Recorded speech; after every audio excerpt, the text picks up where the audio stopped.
This is episode number 284 of the Homeowner Show.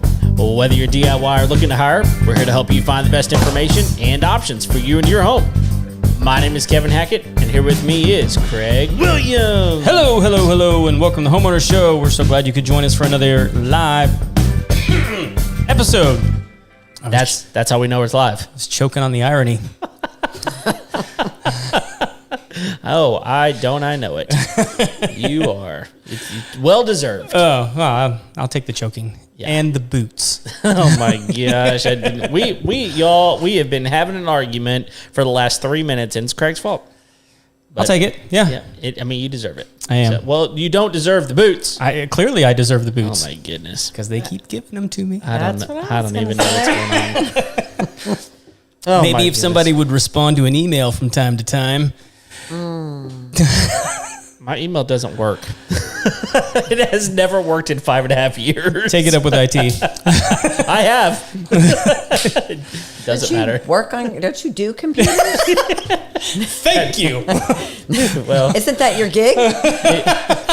Maybe. Just ask. I told you I blame everything on Craig. I don't know if you have realized this yet, but I do. Speaking of, how you doing, man? The audio in my ears is weird. Yeah. I don't know about y'all, but it's like bouncing back and forth, left and right. I'm just going to deal with it because you can beat this. I can beat this. It's fine. It's fine, dude. Man, that is weird. It's like I have like a rotary in my head. Weird. Yeah. I don't know. No, I'm not. Well, because then I would just lose it on one side. So it's fine. It's fine. Someone say he's already lost it. Yeah. Continue, Craig. How are you? Who knows? Tell us about those new boots. No. Those are comfy. Not the same as these AKGs that are messing up the sound in my head. So head's fine. No, head's not fine. Feet are great. Feet are great. I'm so happy for you. Yep. I knew you would be. Mm-hmm. So maybe they don't make them in your size. That is a very legitimate possibility. Do they carry kid sizes? Exactly. That's the problem. I will bring it up at the next meeting. I'm sure you will. Maybe I'll get some for my kids. I believe that too. All right. Dude, we have actually, the remodel on the inside is about done. Like, really? They finished our kitchen cabinets yesterday. I need to come in and check that out. Amazing. Okay, cool. What else? We got the whole inside of the house painted. And I know this is going to be a shock to everyone that's heard about our house over the years, but it's never had a vent hood over the stove.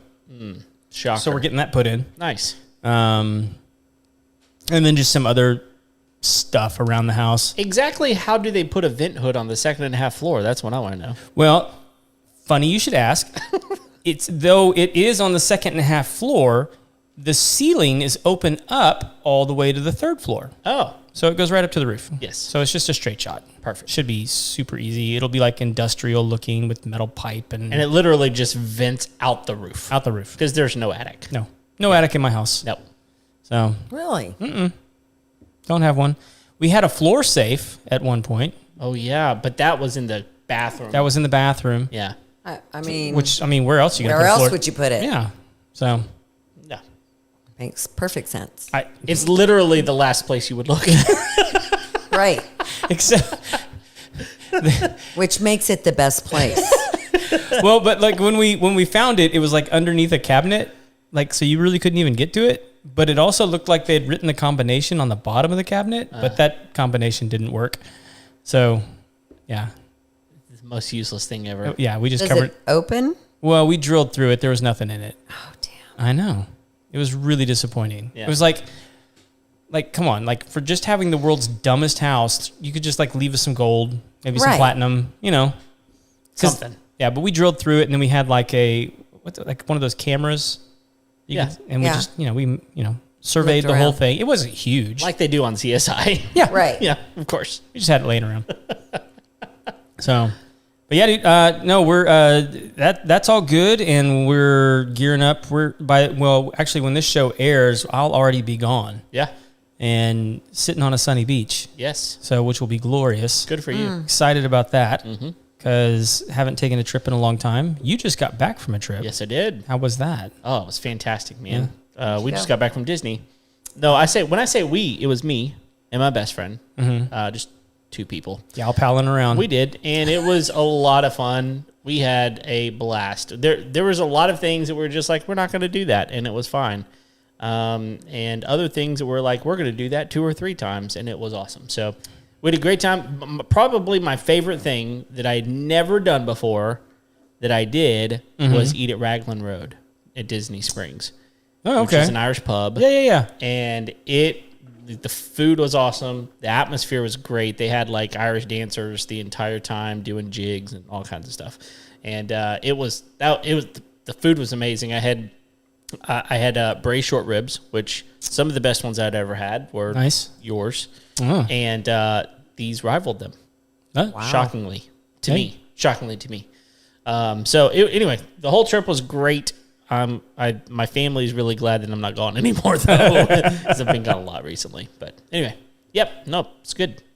I mean, you went to Disney without your kids. I did. In fact, it's a bold move. The last 3 times I've been to Disney, I didn't have my kids. I mean, that speaks a lot about you. It does. But the next time I take them, or next time I go, they will be with me. So that's congratulations to them. Yeah, I guess so. They can go when they have money. That's true. I asked them if they wanted to pay for themselves. They said they didn't have any money, and so I left them at home. Oh, there you go. Yeah, what are you going to do? It's fair. Yeah. It is fair. Well, we have one of our show's favorite guests tonight. Right. If you haven't figured it out, we got Miss Christi Finnell. There she is, in the studio, right there. Of first-time homebuyer fame. Yeah. Which I think is still like our number 1 episode. Is it really? Of like all time. Nice. Yeah. That's awesome. So good for you. Yeah, congratulations. It's just crazy because I think I'd been an agent for not the longest amount of time. Well, we couldn't tell.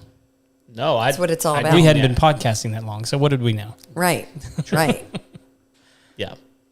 So, but she and I had an interesting conversation about, we have this massive amount of baby boomer population that's about to be transitioning out of maybe not necessarily home ownership, but out of being able to maintain a home. Right. Either health wise or, whatever. I mean, like there's lots of different reasons people choose to move out of the home they've been living in for a long time. And so we thought it would be really neat to have a conversation about that, but then also bring Sean back in to talk about what it looks like to have somebody move into an assisted living facility and then bring them both back together to have this conversation about what it looks like moving, potentially your parents out of their home and into either like an assisted living, if they need it, like a nursing home, or maybe even like a senior living facility. Yeah. Which there's a lot of these new 55 plus communities that are popping up. And I think they even have like 65 plus communities now. They're awesome too. I think I want to live in one of these places. They're amazing. Listen, I went to an independent living environment, which is, it's kind of, I don't know, I guess not really a high rise, but a community. It was like the Ritz-Carlton Resort. Yeah. It was super, super nice. Did they have an ice cream parlor? As a matter of fact, yes. I don't doubt it. They do happy hour every day from 4 to 6. It's a 2-drink maximum, but that's all you need. That's all you need. You got to get back to your room. Right. I mean, this place was absolutely fabulous, and I told my husband, I'm like, I'd move there right now. It's not bad. and they have instant community. Like literally everybody's doing life together. Right. It's really pretty genius. Well, I mean, I think the big appeal is like, look, when you own the house, and I get that a lot of people like hire their lawn care and things like that. But like my grandmother's boyfriend was like 96 years old and still mowing his own lawn. Just because he was like, I'm going to mow the lawn. Right. And I'm like, and so some people are just like that. They're gonna do the plumbing. They're gonna fix the light switch. They're gonna mow the lawn. They're gonna weed the garden. I don't know, man. Is he he's really enjoying delegation these days. That's awesome. That's funny. I mean, he tries to do it to me, and I just hire it. So right. So I told you I'm gonna really quick aside. I'm going to borrow a trailer that's over at your dad's house. And he told me that's totally fine, but as a compensation. No, not compensation. What do you call it whenever you like give someone something to a make barter? To make sure that you bring it back? What do you call it? I just lost the word. A deposit.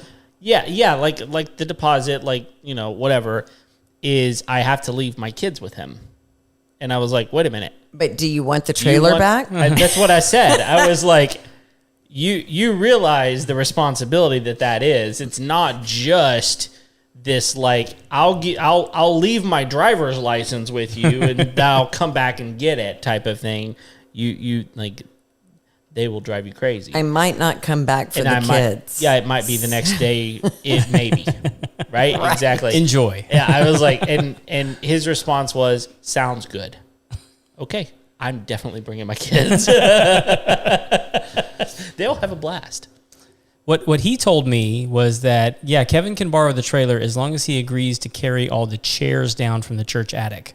Oh, well, that was not part of the agreement. And aren't those your chairs? Yes. Okay, well, you can bring them down. I paid for them. I'm not carrying them. I don't doubt that. They can be shoved.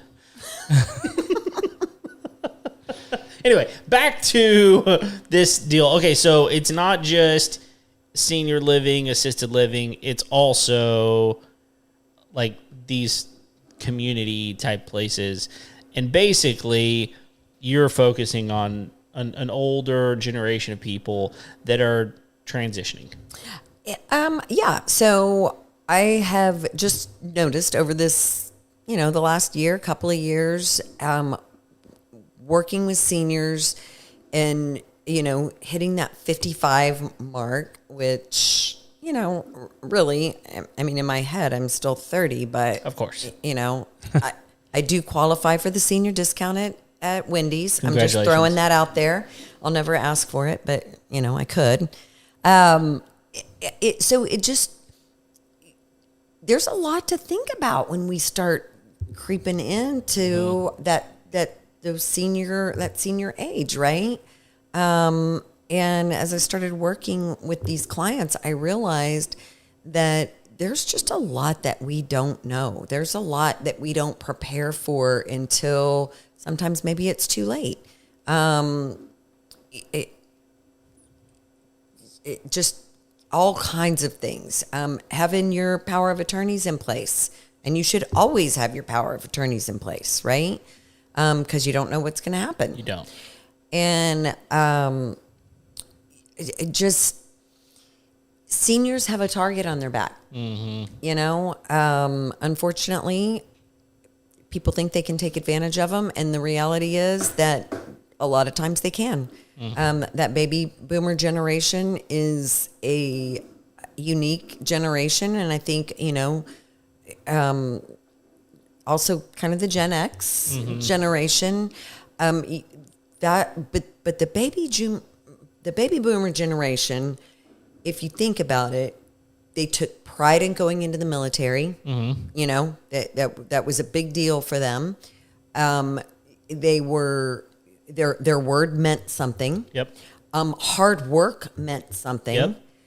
Getting out there and providing for your family and just putting the work in general, it all meant something. And I don't know. I don't want to generalize everyone in these later generations, but things are a little different. So let me ask a question related to this. So because these older people, they need a good realtor. They have to have one. So what should they be looking for? What questions should they ask to make sure? And I know this is probably a little bit of a hit or miss, but are there some things that they should look out for when they're talking to a realtor? Because I think that what I'm hearing you say, and I know this from my own family, my own parents, I think they trust people inherently, mm-hmm. and so it's very easy for them to enter into a relationship with someone and then feel completely loyal to that person, even if that person winds up screwing them over. Mm-hmm. And so how do they avoid that? What questions can they ask? What I guess, markers can they look at to go, this is something that you need to be careful about? I think some of the red flags out there are maybe agents that are trying to move too quickly. Okay. One of the big things with seniors is you've got to be patient. You really need to look at all the dynamics. Honestly, sometimes if they're in a one story, do they really need to sell that house, or can they age in place? Can they, maybe bring in a contractor and let's, widen the doors and make them 36 inches so that we can get through if we need to go through with a walker or a wheelchair?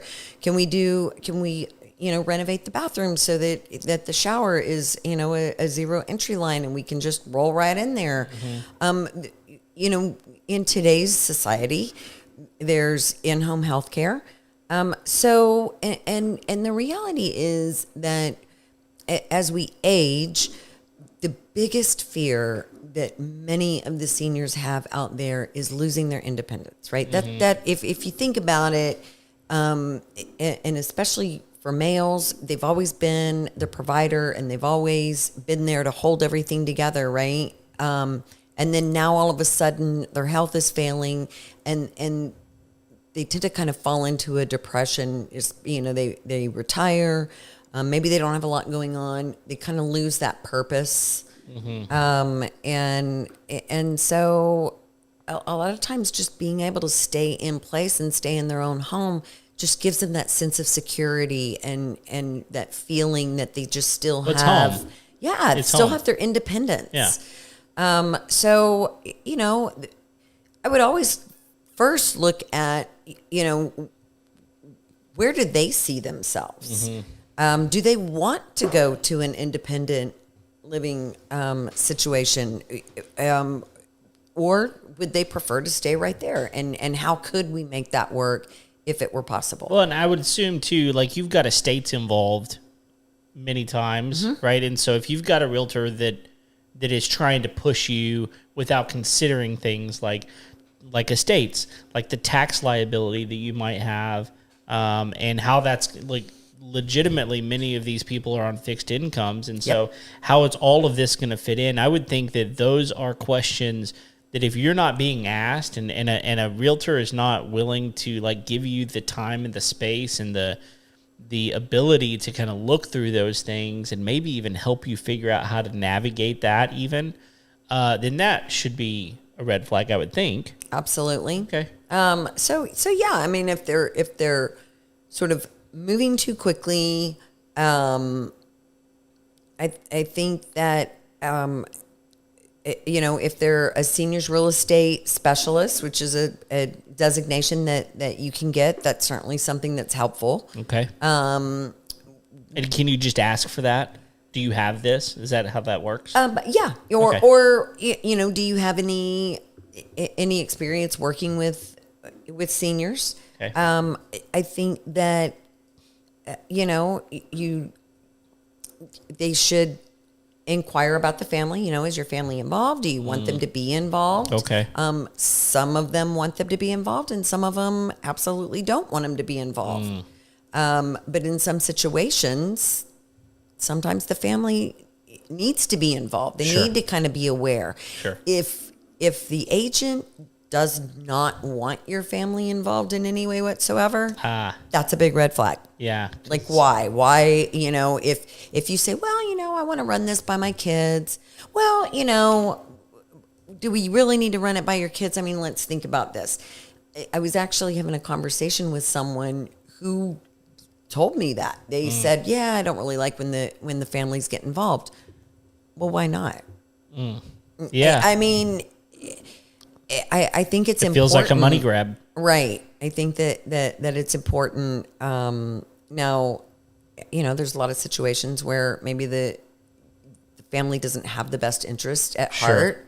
But there's ways to ask that question and ways to approach that. If you, as a realtor, feel like the family is being unhelpful, there's probably ways to approach that are different than that, you know? Right. I mean, You almost have to take a second just to like recognize like what a terrible situation to be in as like an elderly adult goodness. where like your children are being predatory towards you. Yep. A real estate agent is potentially being predatory towards you.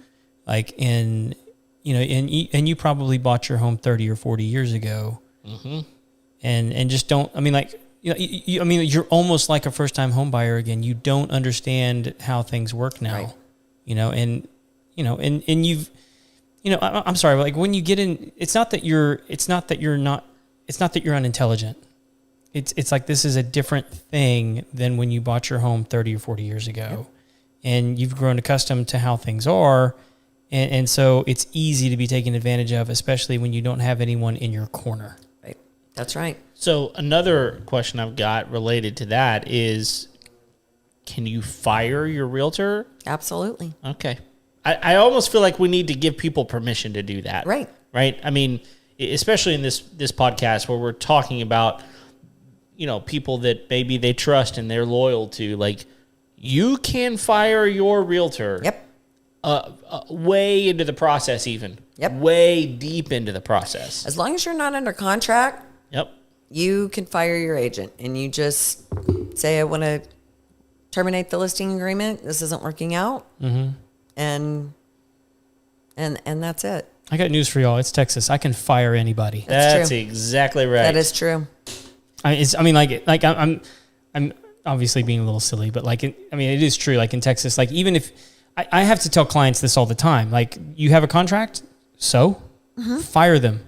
Mm-hmm. You're unhappy, fire them. Right. Make them have recourse. Yep. Make them come at you because they're not gonna. No. Right. It's not worth their time. Yeah. And if your agent's being unethical, you need to report them. Sure. I mean, at the end of the day, unfortunately, there are way too many real estate agents out there who are not ethical. There just are. And for whatever reason, they thought it was going to be easy money. They thought, whatever they thought. Yeah. But the reality is that I think that people do need to do their research. They need to look at reviews, make sure that they have reviews, ask them if they have any, do you have anybody that I can call and check you out, right? Yeah. Don't be afraid to ask for referrals.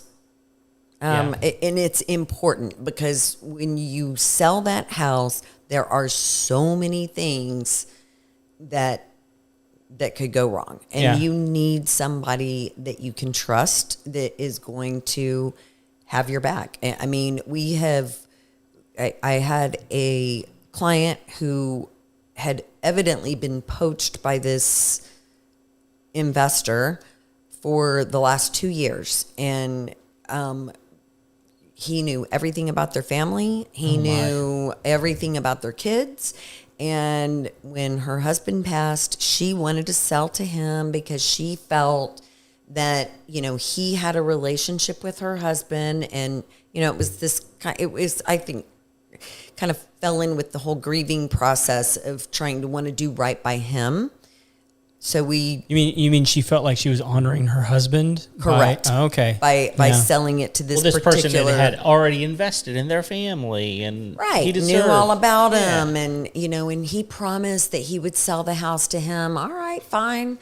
So we do. Well, turns out he was not a good person, and sold the contract and basically was a wholesaler, which isn't illegal. But it does have to be disclosed, and it was not disclosed. And so basically, when you're a wholesaler, you can go under contract. So what they had done was they go under contract with us. So he says, oh, yeah, I'm going to buy it from my wife. So, of course, my client's feeling all special because her house that she loves so much is going to go to this wonderful human and his wife. And turns out that he honestly, in the same day that we signed that contract, turned around and sold the contract to someone else, to a group of investors who then marketed the house for $60,000 more than what we sold it to him for. Wow. To other agents. Naturally. And they were going under contract. And the plan was that they would sign on ours and then turn around the same day and sign on the other one and make $60,000. It's legal if it's disclosed, because it wasn't disclosed, and I found out about it as people were meandering through this house. He was strongly advised to terminate the contract that we had, or we might be seeking legal counsel. And Yep. so he did. Good. And, then we sold it to the agent that he was selling it to out from underneath us for $60,000 more. So, How about that? there you go. But there again, like having a realtor that knows what they're doing, knows what they're looking for, is watching out for you, is so very important. So do your research, do your homework, ask a lot of questions. Yep. You don't have to trust people just because they seem very nice. That's the key. Yeah. Just because they're nice. I mean, here's the other thing though, is like when we're dealing with situations like this, I feel like it would be advantageous to parents and their children to have an agent that has access to resources. 100%. Because most of the time I would imagine, and you can probably speak to this, is like we're probably dealing with people who are embedded like ticks, and are going to need help organizing, who are going to need help packing. Like they're not in their 20s and 30s anymore. They're not going to be stuffing cardboard boxes and loading them into trailers themselves. They're going to probably need like a moving company. They're probably going to need packers. They're probably going to need organizers. They're probably going to need cleaners. There's probably stuff that needs to be done to the home in order to get it ready to sell. I mean, there's going to be so much that needs to happen, which is why I think there's probably a lot of people who are getting, I hate to use the word like predatory, but like these reverse mortgages that they're pushing on elderly people now.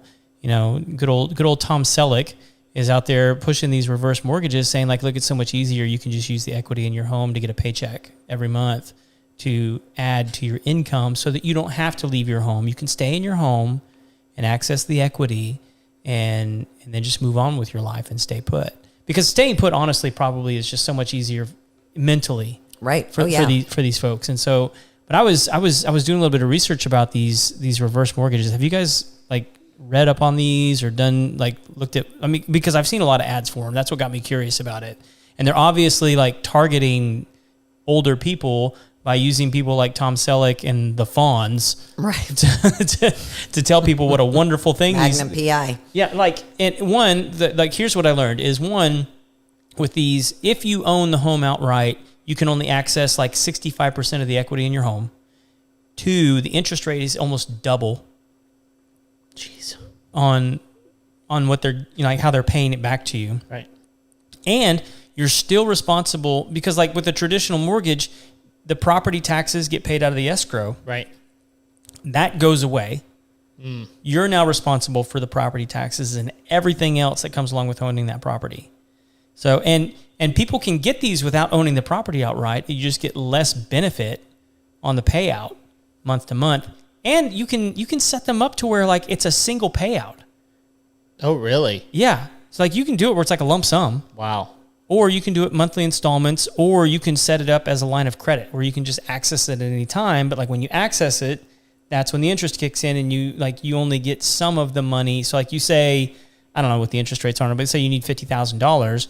Well, you say, okay, I want to draw $50,000. So you might only get like 42. Right. And so like they're really weird how they work. I listened to like a rant by Dave Ramsey. Then you're probably going to have to pay taxes on top of that.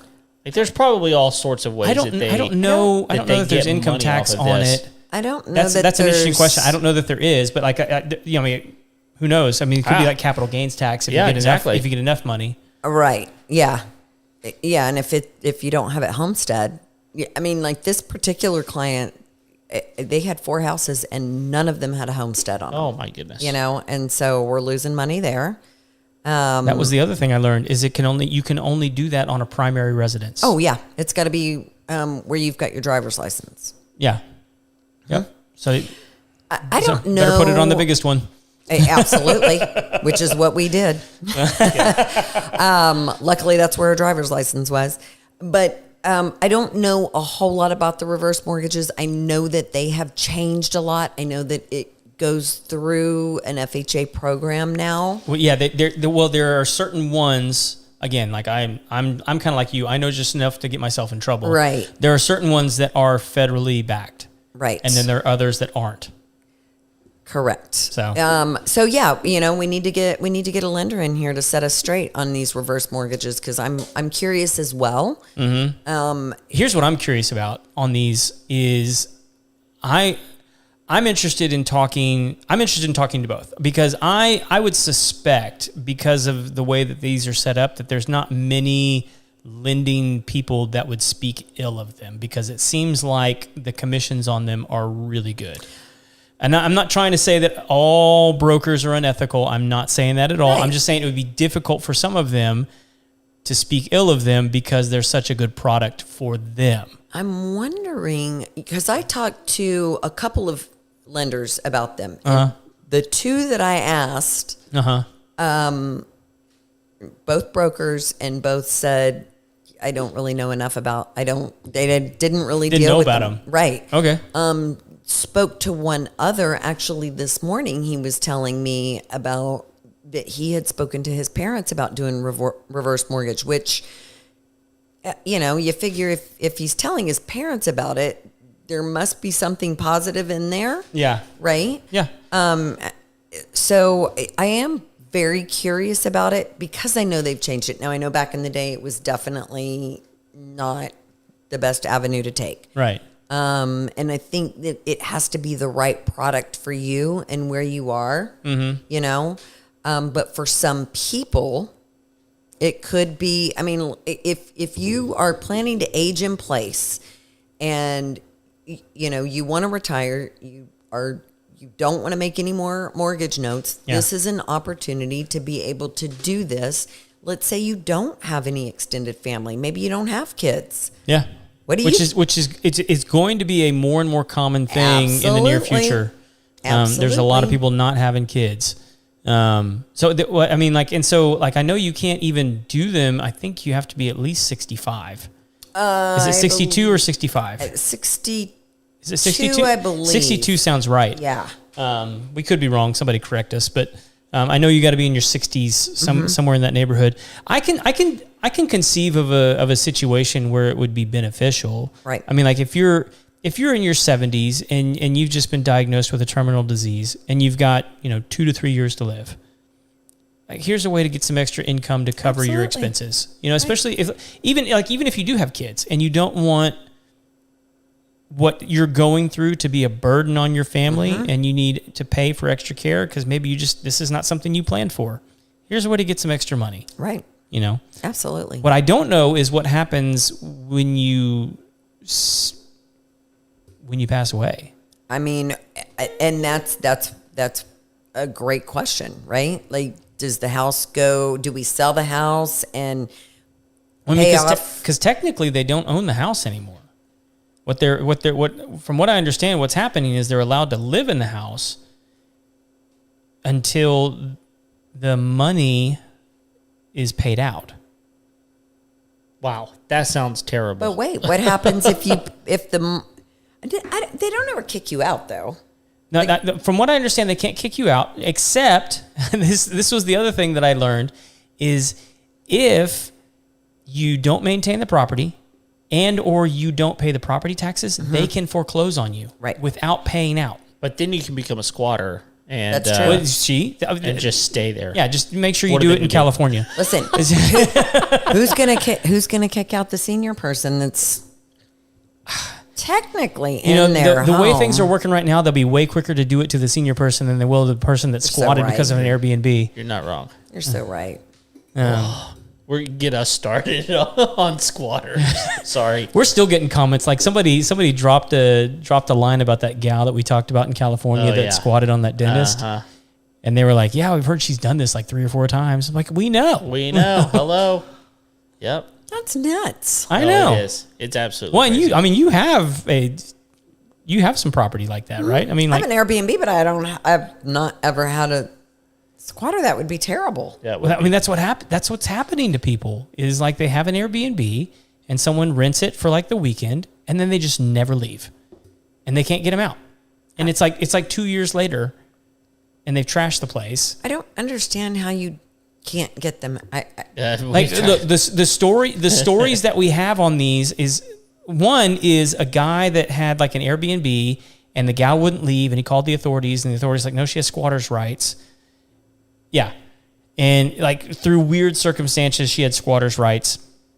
And it's gotten so bad now, Florida, DeSantis just ended squatter's rights in Florida because it kept happening. And he's like, no, we're not dealing with this Florida. So he just got rid of squatter's rights altogether.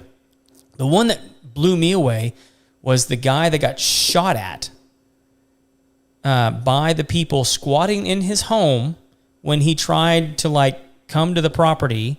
They shot at him. He jumped the fence, called the cops. The cops arrested him for trespassing. On his own property. On his own property. Yeah. That's how nuts it is. Yeah. I'm curious, why are there squatter rights in the first place? Well, Like, it has to do with the castle law, and it has to do with the idea that where you are is safe ground. So, like, the idea is like if I literally I don't know that has to do with the castle doctrine. I think that's a different thing. That's like a self-defense thing. The one that I think that's coming into play is maybe I just talked about it wrong. Was it? Well, because castle doctrine is about self-defense. Okay, so it's not that, but it is about what is the other one called then? I don't know what it's called, but what it is, it's trying to protect tenants against oppressive landlords who will create dangerous and unlivable situations in order to push people out of buildings. Like, for example, in living spaces. If they cut off their electricity without their knowledge, or if they, stop paying a certain something, like there are things that landlords will do, right, to make the house unlivable, to push them out, and now they don't have to evict them because they left. So I'll just give you like an easy example.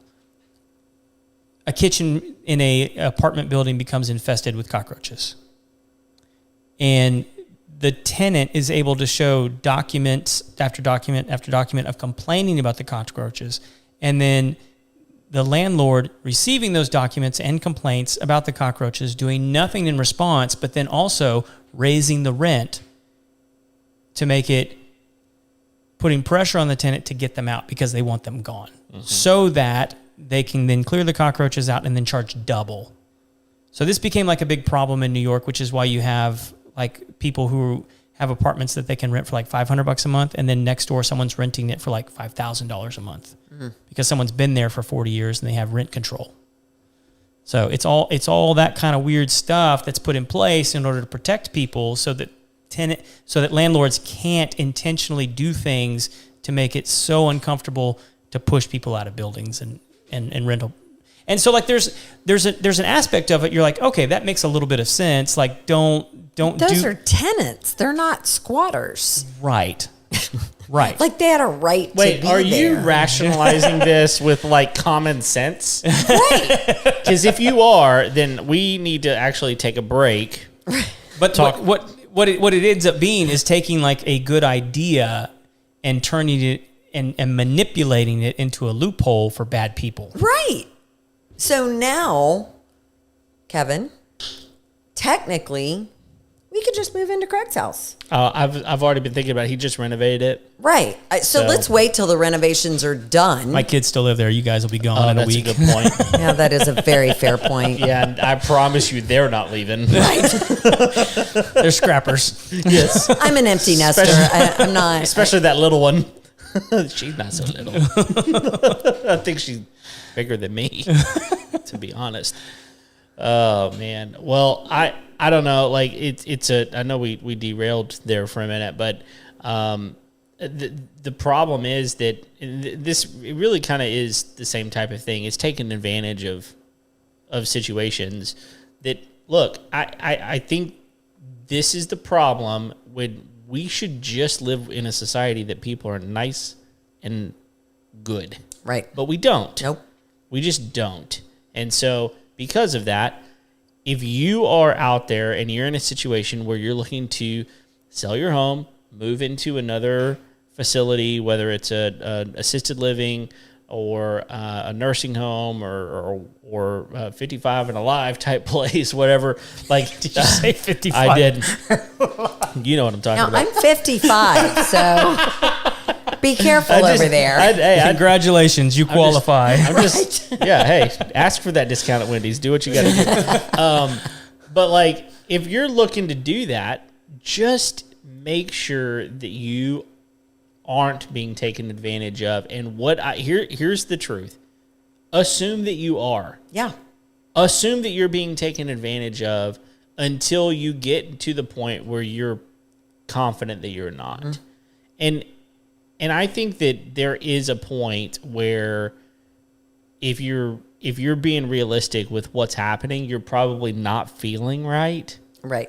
Like it's a gut feeling and you're probably right about it. Just look, there's somebody else that can help you. Yep. You know how many realtors there are in the world? There's 1.5 million? There's a lot. Yeah. There's a lot less than we might be down to like 900,000 now after the whole lawsuit thing, but yeah, we were at 1.5. There's still a lot. So you can still throw, a rock in a room and hit 12 real estate agents. There you go. Well, you know where you're not going to be taken advantage of? Bring it and tell me. Our newest sponsor. Yes. True Texas Solar. Talk to us about them. Dude, let me tell you. So I've known the CEO now for several years, and we've done, if you guys haven't been paying attention, we've done several shows with these guys. We're excited to bring them on as a sponsor because they do an incredible job. I think a lot of people are super suspicious about solar. Oh, of course. Because there's so many, like exactly what we're talking about. There's so many people willing to take advantage of people to put an expensive system on a house and then not actually do what they're going to say or say what they're going to do. Is that what it is? I don't know. I always get that mixed up. I don't know. Anyway, they're going to be honest Yeah. about putting solar and how it's going to work and is it going to produce the amount of power that you need to accomplish the power needs for your home. Yeah, because we've talked about this multiple times about how there are plenty of solar people out there that are going to sell you a system that they can put up quickly, move on to the next person, and it probably isn't going to actually do for you what you need it to. They're looking to take your money rather than actually help you. Right. And there's a big difference in a system that costs, I don't know, like X amount versus X times 2 whenever you actually really need X times 2. Like, that's one of the things that I really appreciate about True Texas is they've got people on their staff that are meteorologists. Yeah. That are like engineers that work for NASA. Yeah. Okay. Like, I'm not joking. People that truly know what they're talking about.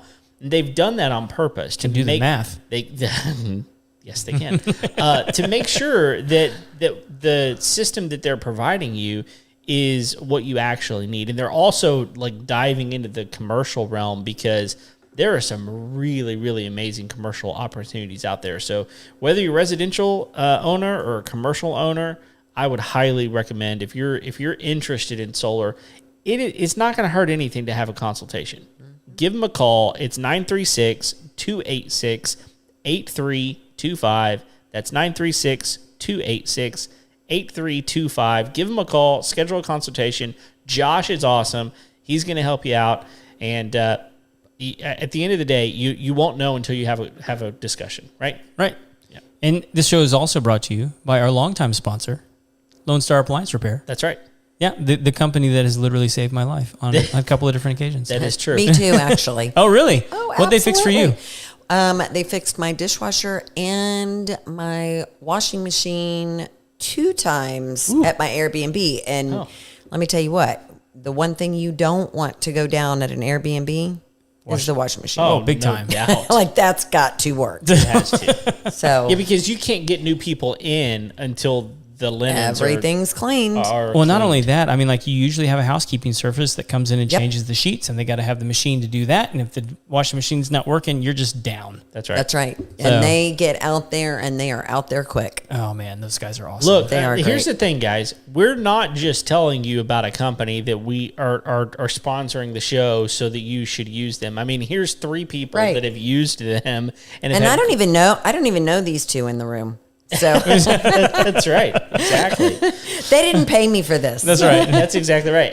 And so I think that's one of the great things about a company like Lone Star is they're gonna take care of you, and they're gonna be the type of company that you can recommend to a friend, which is Absolutely. exactly what we're doing right now. Yeah, and I'm on their website right now, and they list all the brands that they work with. I mean, you can reach out to them through the website. It's actually, I think it's a new website, so go check that out. You can reach them at 936-647-2364. I know they'd love to hear from you. Let them know that you heard about them on the Homeowner Show. They'd love to hear from you. Also, I mean, like, maybe you just got a noisy appliance that just needs a little tune-up. Do it. So Yep. give them a call. That's right. Christy, because I know in this whole process, usually kids get involved to some degree, form or fashion. Like they're either talking in the parent's ear, they're actually physically on the ground. Like, what is it that parents, or not parents, but the kids should be looking for their parents as they're moving them on to a new place? I mean, I would assume one story is going to be best for them. I mean, like, but what are some other like key features in proper, if we're not moving them into like assisted living, nursing home or something like that, what are some key features that we need to be looking for in a property that's going to best suit people moving on into their golden years? I think the most important thing is that we just have to realize that as we get older, maintenance are things that we can't take care of, right? And that's the And biggest, shouldn't have to. and shouldn't have to. Oh, we shouldn't have to do it now, really, but that's just me. But so maintenance is the biggest thing, and that's the biggest issue that you see when you go into homes where maybe a senior couple has lived there their whole life, which is like almost everyone in my neighborhood. And so they've lived in these houses for decades, and it reaches a point where they truly they don't even notice or forget that the air filters need to be changed, or good point. And so Don't it's need to be on a ladder to get to them anyway. They really if don't. they're up high, yeah. And so it's just basic things that they're not going to remember to do these things as time goes on. And, granted, yes, you can have, set up some sort of a maintenance service to get those things taken care of. But ideally, if they can move into something like maybe a condominium where those items are taken care of, or, you mentioned earlier that you want to find an agent, or you want to find people that have resources, and that is huge. And that's really something that I've spent time on, and have been involved in some great networking groups, which is where we originally met, and just getting some vetted people that you trust, that have ethics and morals, and being able to introduce them to those people. There are people out there that will help, Right. in terms of maintenance. You also need something that they can easily get around inside. So not a bunch of walls, right? This open concept is excellent. The new gen homes that are out there. So now they've got these houses where Lennar, I believe, is one of the first builders that had put these together. And basically, it's kind of like a duplex. Okay. So you've got, maybe you've got your senior parents next door. Maybe you've got your college-age kids, or older kids, if you're not me, because I probably wouldn't have older kids unless they were in college living with me. But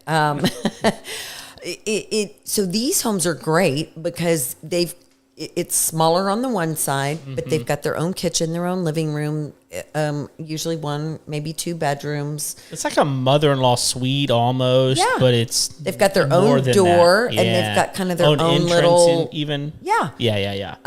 And so that gives them that feeling of their own personal independence, right? You guys we can separate, but then you're also close enough to be able to help them out. Yeah. I mean, we did this. So that's an option. It was different than that because we had a whole separate house built. But, I mean, 100 yards from my house is my mother-in-law, and she's got her own place. But we're right there. And you know, she's 73 years old. She's very, very mobile. I mean, goodness, she's probably stronger than I am, but she's awesome. But there will come a point whenever she needs more help, and so I do think that finding a way to live near other people, whoever that is, that you can trust and you know are there for you, whether it's family or a community, it's very valuable to have that. So. Absolutely. But And we're seeing it more and more these days, right? Oh, yeah. Are the homes you're talking about like where they're more joined together though, right? Where you have it's like a duplex. So it's one house, and it's a next gen home, and so you've got basically 2 generations living, and yeah, I mean it's basically a duplex. Yeah. I actually had some friends build one like that. It was more of like an upstairs, downstairs kind of a deal where like they had like a, I don't even know, what do you call them now? Primary suite? Master suite? I don't know. There's 2 masters is what your we... word. Yes. Yeah. Get your words right. That's right. Don't be offensive. I'll be offensive. It is Hire the guy that's unoffensive and then I'm going to fire him. Do not say the word master. I know. But yeah, it has basically, there's 2 primaries, big bathrooms, but the difference is it's not just a primary; it also has the kitchen, right, or a kitchenette. It's a whole little apartment. It's got its own laundry facility most of the time, and those sorts of things. Like it can be completely separate, but it's also got a door into the other room, right, or the other part of the house, I should say, and those sorts of things. So, well, I know when we have. I mean, a long time ago when we had Sean on, I mean, that was the whole reason he bought that big house in downtown Conroe, because it basically had like, it was like 6 or 7 primary suites in the whole house that he was able to convert for assisted living. Yep. But when he comes in now, I know he's going to be talking about his new space on 1488. And so we'll be able to kind of put all this information together. We'll have a conversation with him and then get you guys together to kind of see like, what does it look like to actually move them out of the house and into like an assisted living facility? Because that can be challenging. We did that yesterday. That's fun. Oh yeah, especially like for him. I mean, like I know one of the things that they specialize in is memory care, and so like you're usually dealing with special situations when that happens. And I've hung out around enough of the residents to know it's. I mean, like and know a lot of their staff, and they are amazing people because those are challenging people. Yeah, sometimes challenging. It is challenging. But they do love on them very, very well. So that's part of the reason we want to talk with him. I mean, because I mean, one of the things I'm going to bring up is this documentary that I saw. Let's see, where was it? It was a PBS documentary called "Life and Death in Assisted Living," which specifically went after the assisted living community. There's apparently like a huge one. What's it called? There's a big corporation that keeps buying them out. Oh, really? Yeah. And there was like a huge, it was like I think it was like $800 million they had to pay out for like a fine. Really? For some stuff. And like the whole documentary starts off with these 2 daughters whose dad was left unattended in the assisted living facility, ended up drinking like some industrial dish cleaner that just burned his whole face off, and ended up dying from it. And it was, and like, obviously they're pointing towards, well, it's always the same thing. It's like the evil corporation wasn't paying attention. They weren't doing the things that they were supposed to do. And so this bad thing happened. Yep. And now you need to be afraid because it's going to happen to you too.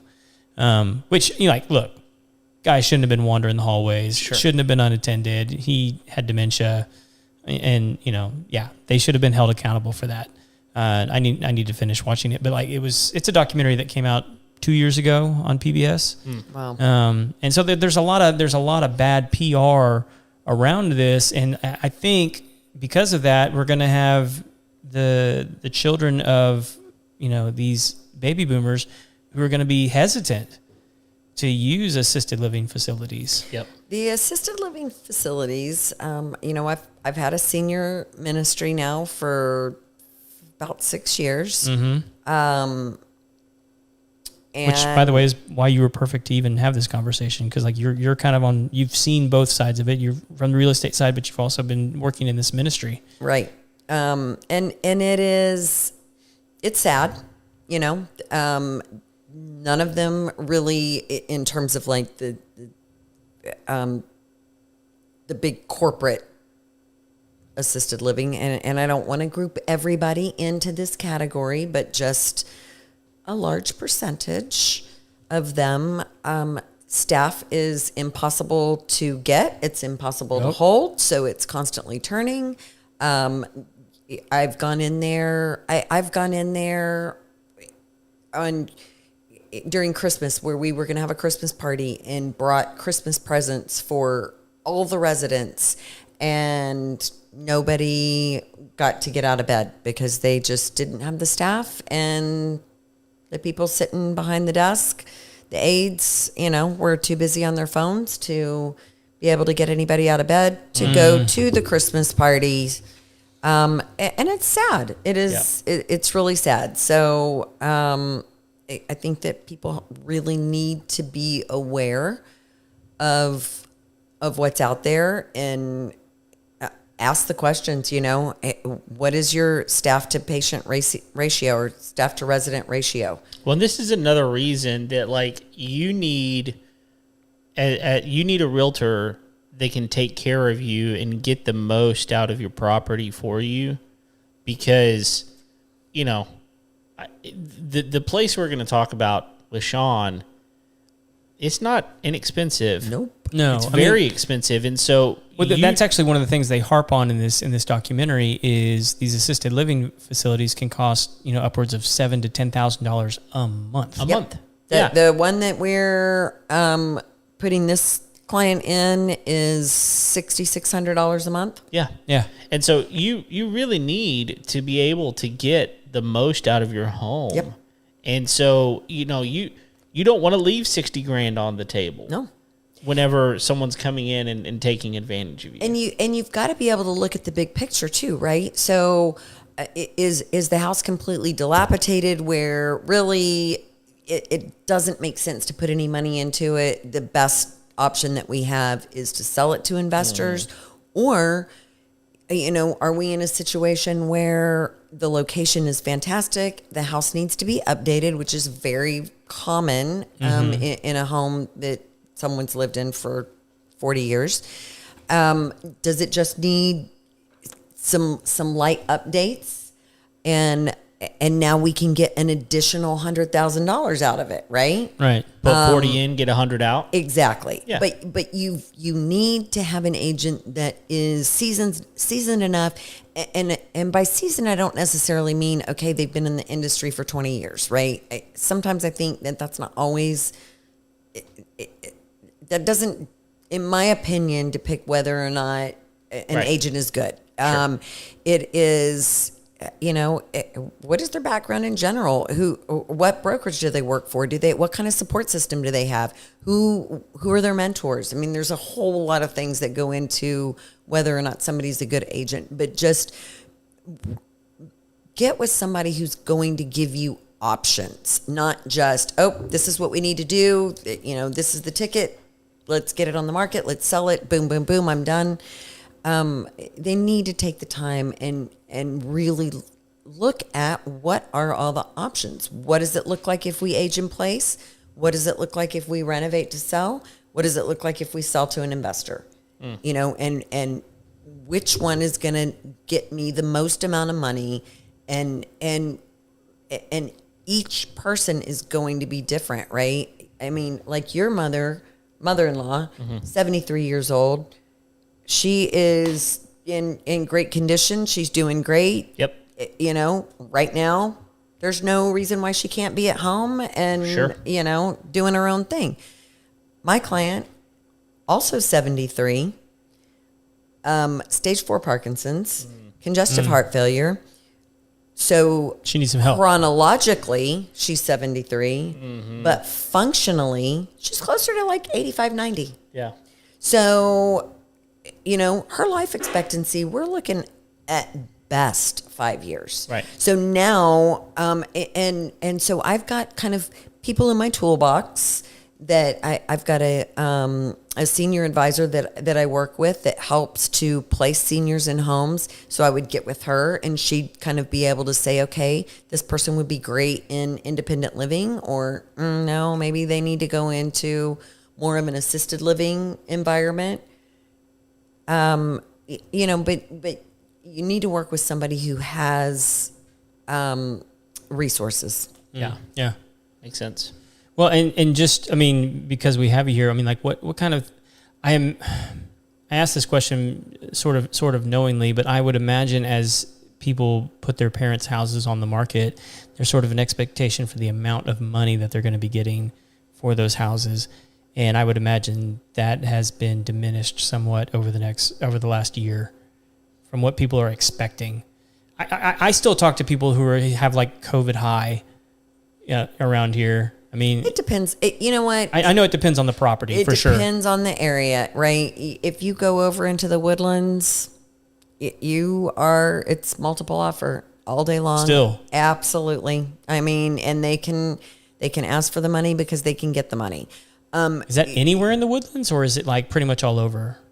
It is anywhere in the main Woodlands area. I think if you cross the freeway, which is still technically considered the Woodlands, like Oak Ridge area, it may Falls not, off a little bit? Yeah, it may not be quite the same. What's the other one that's like just north of there? It's like that one is technically the Woodlands. It's Harper's Preserve. Harper's Preserve, yeah. Yeah, so that one, I don't know that one is still kind of commanding the same kind of Attention. as Well, that's because nobody wants to drive down 242. there's that. Yeah.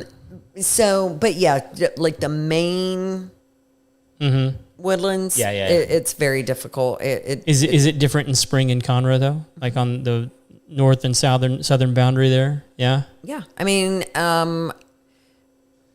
the average days on market right now is about 60. Wow. Okay. You know, 45 to 60. That's average.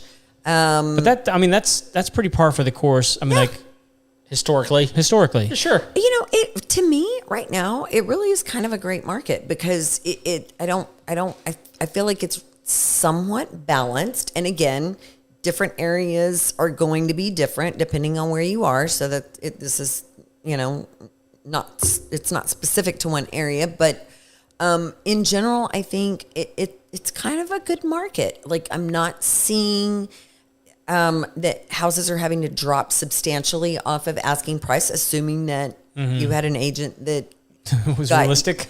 right. I you know, or a seller that was realistic. I mean, a lot of times the sellers, like you said, you know, they've just got this pie in the sky number. Yeah. And the reality is you can list your house for whatever you want to list it for.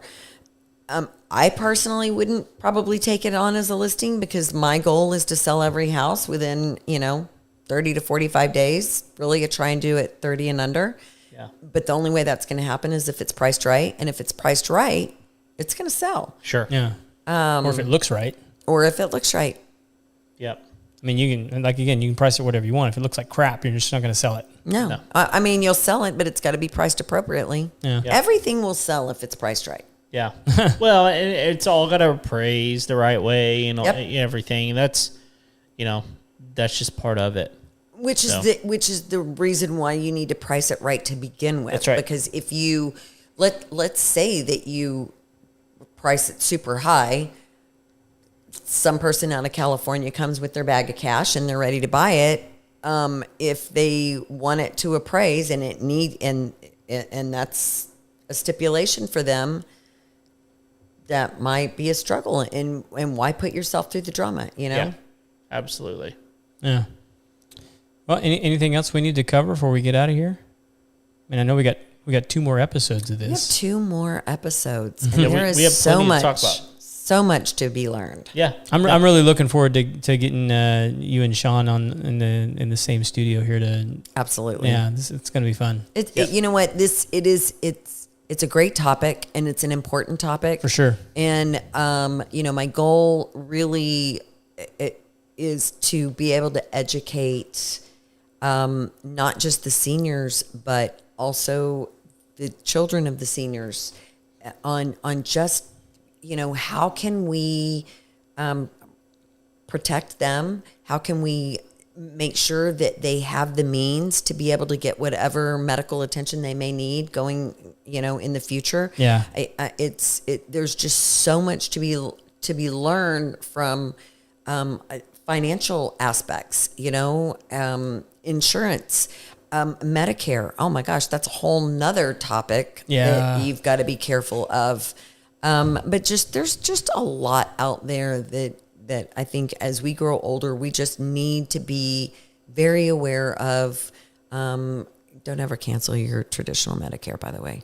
Just don't do it. yeah, Well, this is actually why I think elderly folks are more susceptible to predatory practices, because it's not easy to plan for the end of your life financially. Like, you just don't know, and unless you just got like mountains of cash, it's difficult to know what you're going to have to, and what you need to hold in reserves, and what you need to be spending now, and how to set all that up. And I think there's a lot of people that get into like their mid 60s and just sort of realize like, I didn't do enough. Right. Oh yeah. And so then you become susceptible to some of these scams. Yeah, exactly. Where like, hey, we can get you money quick. Yep. And but at what price? And what sort of situation is that going to leave you at if you sustain into your late 80s and 90s? And that is exactly what's happening. We're living longer. much longer. So we've got to prepare to be And able so, like, to survive that long. And to that point, we have financial advisors who haven't been trained to prepare people to be living that long, because all of their clients have lived much shorter lives up until now in recent history. So like they can tell you they know what they're doing. They don't know what they're doing, because like they don't know how long you're going to live. So yeah. Anyway, it's complicated, and I try and talk to guys in their 20s, and I try and encourage them. I'm like, look, if you can develop some sort of financial discipline now, where you are putting away more than you're spending, like, you're going to be so much better when you get older. You're going to feel better. Your anxiety is going to be lower, like, because you're going to have something set aside for that rainy day. And I'm not just talking about when like the brakes go out on the car. I'm talking about like when you're 85 and like your kids have all moved on. I mean, like there are situations now where like we have parents outliving their children, all of their children, and then having to figure out what to do. Right. Because, like, let's face it, when you get that old, like the children become the parents. Right. So it's a whole bag of worms. But anyway, I really appreciate you coming in and talking about it, because I know you've had a lot of experience with this recently, and we want to make sure and get as much information out to people as possible, because it's not an easy topic that a lot of people are talking about. Right. Yep. Well, I appreciate you guys having me out and bringing this topic to life, because it is important, and it weighs heavy on me. Just to try and educate people, and that's kind of all we can do is let people know, like, you got to be educated. That's it. Yep. Well, thank you everyone for listening to the episode today, and we hope that you've gleaned some information. If you know someone who needs a realtor, we know one that would be great, and for the old farts and the first-time buyers. That's right. She'd love to talk That's to you. right. Yeah, I like that. That's a great tagline. There you go. Well, thank you all for listening. Please leave us positive rating or review.